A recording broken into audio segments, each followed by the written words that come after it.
La Universidad de Caraguín, ubicada en la ciudad de Fez, en Marruecos, es considerada por la UNESCO, el libro Guinness de los Récords y varios historiadores como la más antigua del mundo.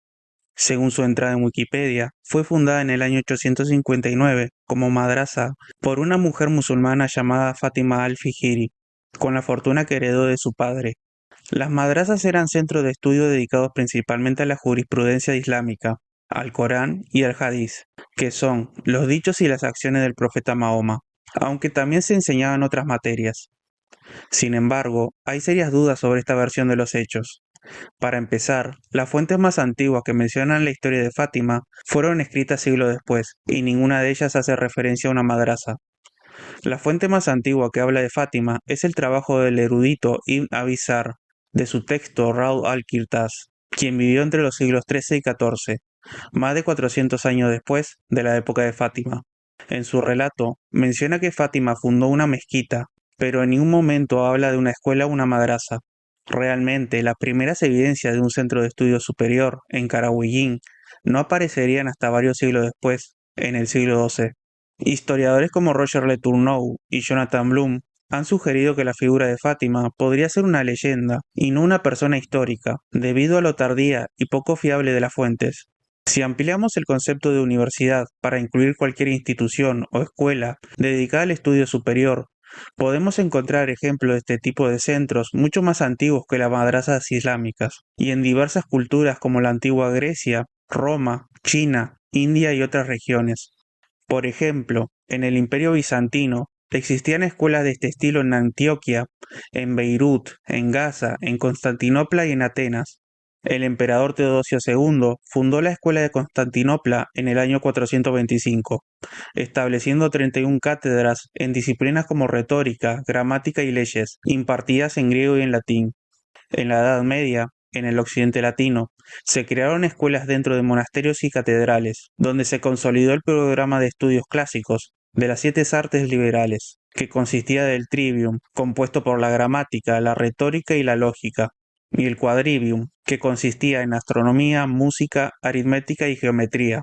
En la Inglaterra anglosajona, las escuelas de Canterbury, establecidas por el griego Teodoro de Tarso y el africano Adriano, en el año 669, no solo se destacaron en el estudio de la Biblia, sino también en disciplinas como la astronomía, la aritmética y la métrica clásica, y en el periodo carolingio, las escuelas catedralicias desempeñaron un papel fundamental en la formación de nuevos oficiales imperiales, así como sacerdotes, comerciantes y abogados. Sin embargo, las universidades que aparecen por primera vez en Europa en el siglo XII se diferenciaban sustancialmente de estas escuelas y son consideradas por muchos historiadores originales en estructura y organización.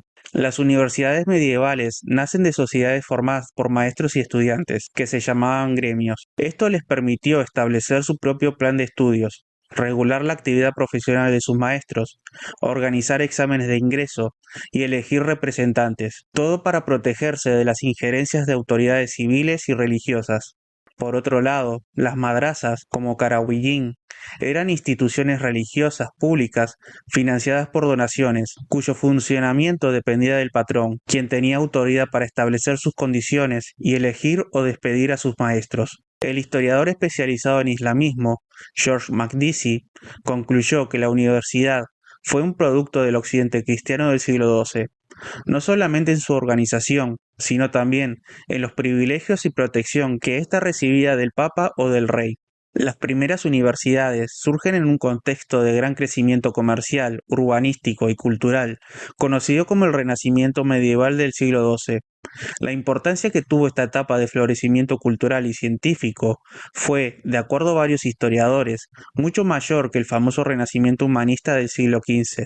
Para el historiador Charles Haskins, el Renacimiento del siglo XV no fue tan único y decisivo como comúnmente se piensa.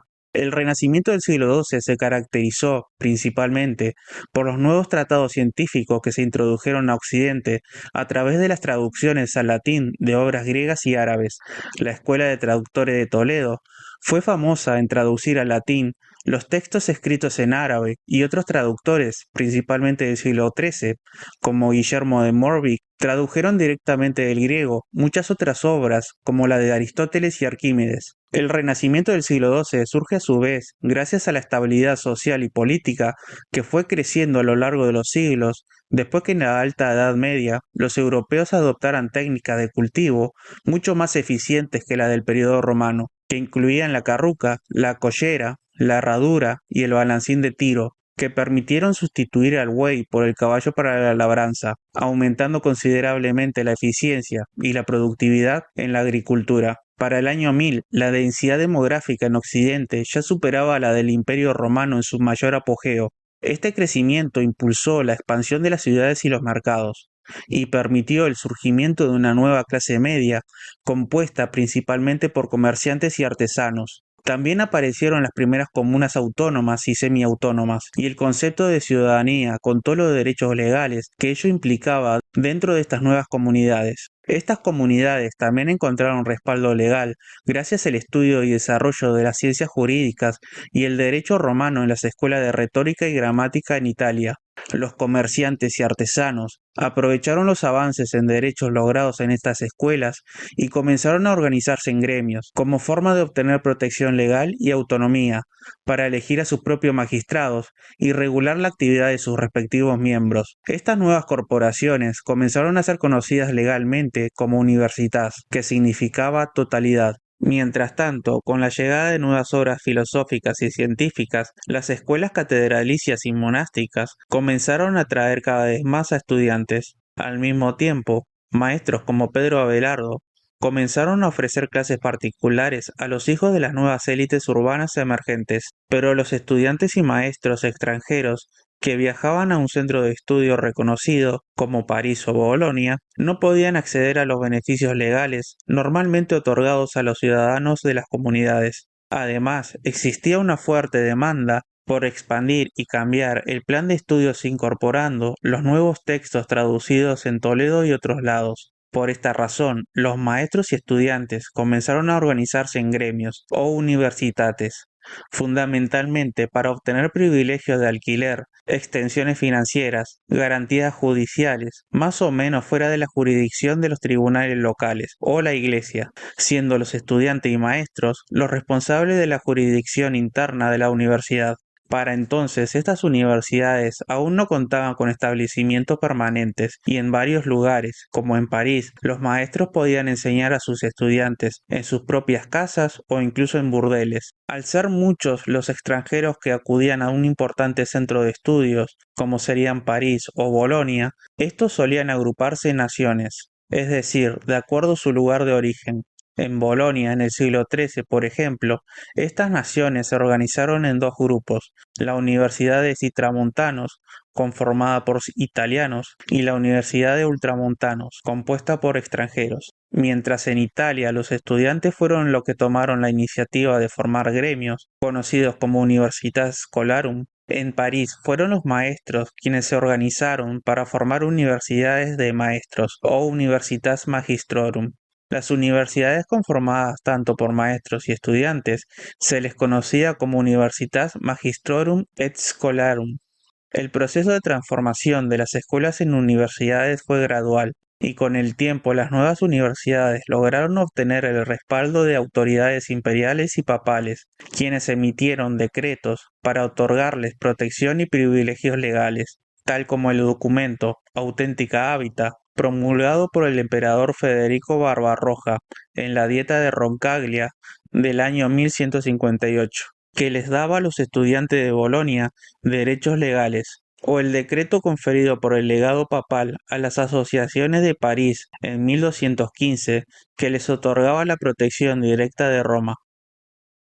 Las universidades medievales se organizaban en torno a cuatro disciplinas tradicionales: las artes liberales, la medicina, la teología y el derecho. Si una comunidad académica albergaba al menos tres de estas universitates o facultades, se le otorgaba el título de Studium Generale.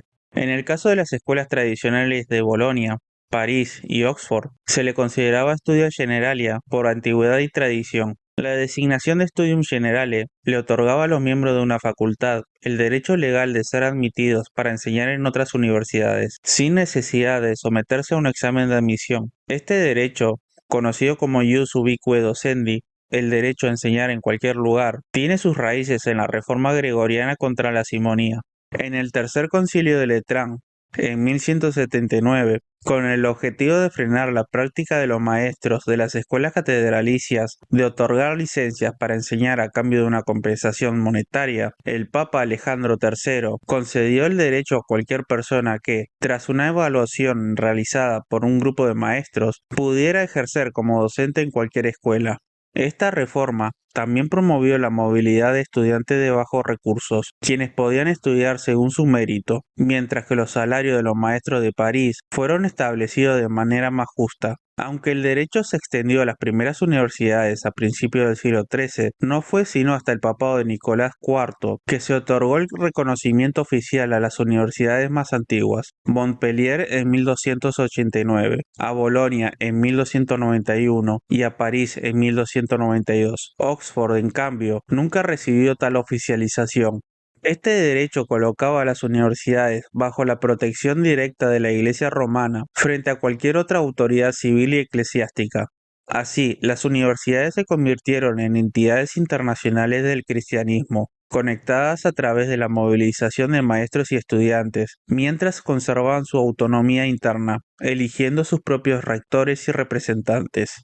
El rol social que tenían estas universidades, como comenzaron a ser llamadas gradualmente, consistía principalmente en ofrecer una educación completa y racional para formar individuos capaces de ocupar cargos importantes dentro de la Iglesia, el gobierno y la sociedad. Los estudiantes de las tres facultades superiores, teología, derecho y medicina, debían obtener previamente un bachillerato o una maestría en la Facultad de Artes Liberales. Por esta razón, los futuros médicos, juristas y teólogos medievales contaban con una base sólida en lógica y ciencias naturales. Normalmente, los estudiantes se inscribían en la Facultad de Artes Liberales alrededor de los 14 años, después de haber pasado previamente por una escuela de gramática. Como introducción, se dedicaban al estudio de las tres materias del trivium: gramática, dialéctica y retórica.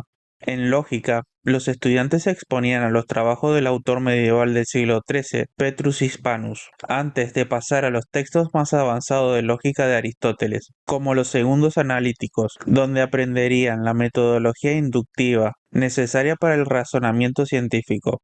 En París, durante el siglo XIII, la dialéctica aristotélica predominaba por encima del estudio del quadrivium, mientras que en la Universidad de Oxford el campo de las matemáticas experimentó un desarrollo importante gracias a las investigaciones sobre la visión de Robert Grosseteste en el siglo XIII y de la física de los calculadores de Merton en el siglo XIV, que establecieron las bases para las investigaciones de Galileo siglos más tarde.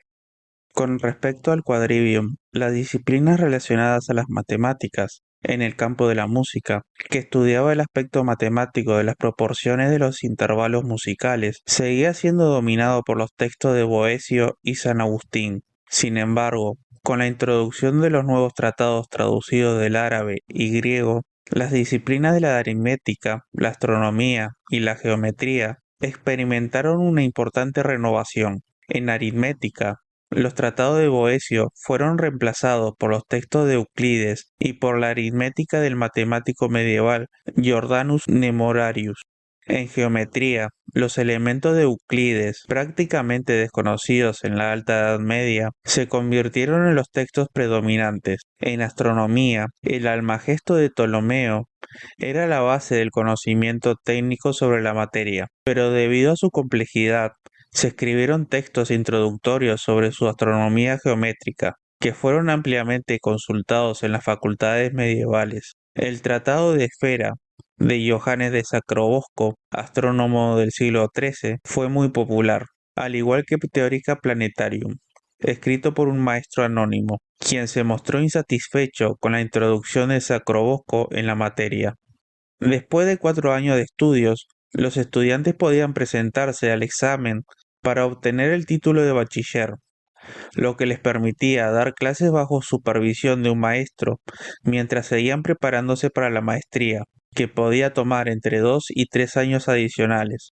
Al alcanzar la maestría, obtenían la membresía completa en el gremio de maestros de las artes liberales. Si lo deseaban, podían continuar su formación en alguna de las tres facultades principales, aunque, especialmente en París, a menudo se les pedía enseñar en la Facultad de Artes Liberales durante al menos 2 años. Muchos estudiantes de las universidades medievales abandonaban sus estudios después de 2 años sin haber obtenido siquiera el título de bachiller, y el porcentaje de aquellos que lograban alcanzar este título era bastante bajo. Sin embargo, aunque su tiempo en la universidad fuera breve, el simple hecho de haber asistido a una universidad era visto de manera positiva por la sociedad, ya que se consideraba que habían adquirido conocimientos valiosos que eran muy solicitados en diversos puestos de trabajo. Las universidades representan uno de los mayores legados que nos dejaron las instituciones cristianas de la Edad Media. Para el año 1500 ya existían alrededor de 60 universidades en Europa, y entre 1350 y 1500 se estima que más de un cuarto de millón de estudiantes asistieron a alguna de estas universidades, aunque no eran los únicos centros de estudio, ya que también existían escuelas municipales, catedralicias y otros estudios generalia pertenecientes a órdenes religiosas. El estatus que otorgaba una universidad ofrecía muchas más oportunidades en la sociedad.